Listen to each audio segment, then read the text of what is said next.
নমস্কাৰ মই অমৰজ্যোতি বৰ্মন আপোনালোক সকলোকে স্বাগতম জনাইছো মই অন্যতম ভিডিঅ'লৈ বহুত দিনৰ মূৰত আজি পুনৰ আহিলো আপোনালোকৰ মাজলৈ এটা নতুন ভিডিঅ'ৰ সৈতে প্ৰথম কথা প্ৰায় 1.5 মাহ ধৰি এই চেনেলটোত একেবাৰে ভিডিঅ' দিব পৰা অৱস্থাতে নাছিলো যিসকলে ডিএলএড কৰি আছে বা বিএড কৰি আছে তেওঁলোকে ভালকৈ বুজিব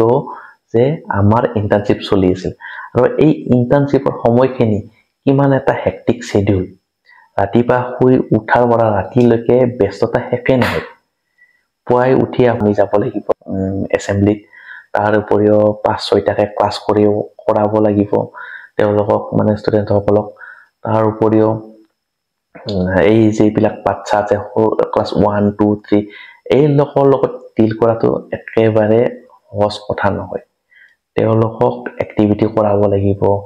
ঘৰত আহি যিমান ৰিপৰ্ট আছে আমাৰ এছাইনমেন্ট ৰিপৰ্ট হওক প্ৰেক্টিকাম হওক সেইবিলাক লিখিব লাগিব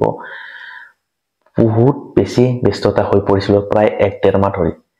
আৰু ইয়াৰ উপৰিওতো আছিলে আমাৰ এক্সাম আছিল এক্সামৰ কাৰণে প্ৰিপাৰেচন কৰা বহুখিনি কষ্ট হৈ আছে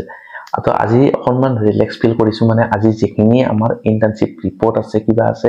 গটেখিনি সমস্ত অফিসত জমা দিছো আজিৰ পৰা প্ৰায় 1.5 মাহ ধৰি আৰু একো কাম নাই ধুনিয়াকৈ আপোনালোকৰ আগত ভিডিঅ' বনাম লগতে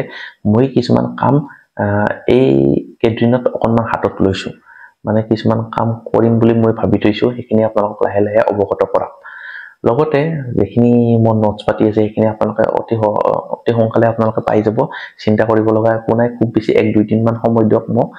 বাকি ফাৰ্স্ট সেকেন্ড সেমিষ্টাৰৰ যেখিনি নোটছ আছে বা থাৰ্ড সেমিষ্টাৰৰ যেখিনি নোটছ আছে এইবাৰ একেলগে মই উপলব্ধ কৰাই দিম আপোনালোকে টেনচন ল'ব লগা একো নাই বাকি যিবিলাক আছে নতুন ফ্ৰেছ ক্যান্ডিডেট মানে বিএড বা ডিএলএড এইবাৰ এন্ট্ৰেন্স এক্সাম দিম বুলি ভাবিছে তেওঁলোকে মানে বহুখিনি কনফিউজিং হৈ আছে বা বহুতে মোক কমেন্ট কৰি আছে মই জানো সেইখিনি কথা বা বহুতে ফোন কৰি মোক খুদি আছে বা কেনেকৈ প্ৰিপাৰেচন কৰিম বা কি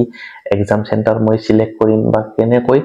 গভৰ্ণমেন্ট কলেজত সিট পাম সেইখিনিৰ ওপৰত মোক খুদি আছে তো টেনচন কৰিব লগা একো নাই মই লাহে ধীৰে আপোনালোকক যেখিনি মোৰ এক্সপেৰিয়েন্স আছে সেইখিনি মই আপোনালোকৰ আগত মানে শেয়াৰ কৰিবলৈ চেষ্টা কৰিম তো লাহে লাহে আপোনালোকে ভিডিও বিলাক পাই যাব লগতে আমাৰ ইন্টাৰ্নশিপৰ কিছুমান ভিডিও মই